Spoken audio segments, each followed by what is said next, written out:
साल 2025 अब धीरे धीरे समाप्ति की ओर बढ़ रहा है। 1 जनवरी आते ही साल 2026 की शुरुआत हो जाएगी। नए साल की शुरुआत के साथ ही कई बड़े आर्थिक नियम भी बदल रहे हैं जो सीधे आपकी जेब को प्रभावित कर सकते हैं। 1 जनवरी से एलपीजी गैस के दाम से लेकर पैन, आधार, नया पे कमीशन तक ढेर सारे नियम बदल रहे हैं। आइए विस्तार से जानते हैं इन नियमों के बारे में और इसका आपके जीवन में क्या प्रभाव होने वाला है। आधार कार्ड और पैन को लिंक करने की डेट दिसंबर में ही समाप्त हो रही है। अगर इन्हें लिंक नहीं किया जाता है तो यह 1 जनवरी से निष्क्रिय हो जाएंगे।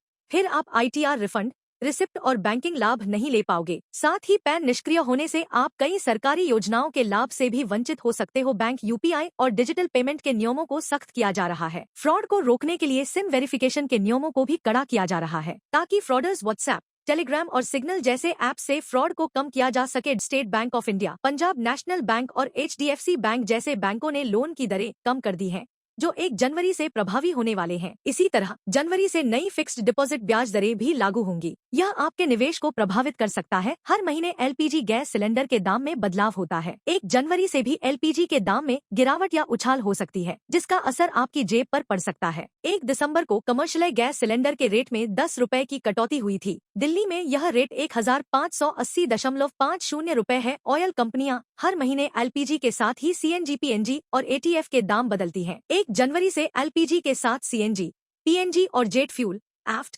के दाम में बदलाव किए जा सकते हैं। एटीएफ को जेट फ्यूल भी कहा जाता है, जो एक तेज ईंधन होता है। इसके दाम घरेलू और इंटरनेशनल दोनों के लिए अलग अलग तय होते हैं। नया इनकम टैक्स एक्ट 2025 1 जनवरी 2026 से पूरी तरह से लागू नहीं किया जाएगा, लेकिन सरकार जनवरी तक नए आईटीआर, टैक्स रिटर्न फॉर्म और नियमों को नोटिफाई करेगी, जो 1 अप्रैल 2026 यानी वित्त वर्ष 2026 से 27 से लागू होगा। यह पुराने टैक्स कानून इनकम टैक्स एक्ट 1961 जगह लेगा। नया इनकम टैक्स एक्ट 2025 1 जनवरी 2026 से पूरी तरह से लागू नहीं किया जाएगा। उम्मीद की जा रही है कि सरकार 8वां वेतन आयोग 1 जनवरी 2026 से ही प्रभावी होगा, चाहे भले ही इसे लागू करने में ज्यादा समय लग जाए। इसका मतलब है कि 8वें वेतन आयोग के लागू होने के बाद कर्मचारियों को सैलरी और पेंशन 1 जनवरी 2026 से जोड़कर दी जाएगी। बता दें, 7वां वेतन आयोग 31 दिसंबर 2025 को समाप्त हो जाएगा। यूपी जैसे राज्यों में किसानों को किसान योजना का फायदा पाने के लिए यूनिक किसान आईडी की आवश्यकता होगी। पीएम किसान फसल बीमा योजना के तहत अगर जंगली जानवरों से फसल को हुए नुकसान की रिपोर्ट 72 घंटे के अंदर की जाती है तो अब उसे भी कवर किया जा सकता है। 1 जनवरी 2026 से भारत में कई प्रमुख ऑटोमोबाइल कंपनियां अपनी गाड़ियों की कीमतों में बढ़ोतरी करने जा रही हैं। Nissan, BMW, JSW, MG motor, Renault और एथर एनर्जी ने वाहनों के दाम में 3000 रुपए से लेकर 3% तक बढ़ोतरी करने को कहा है।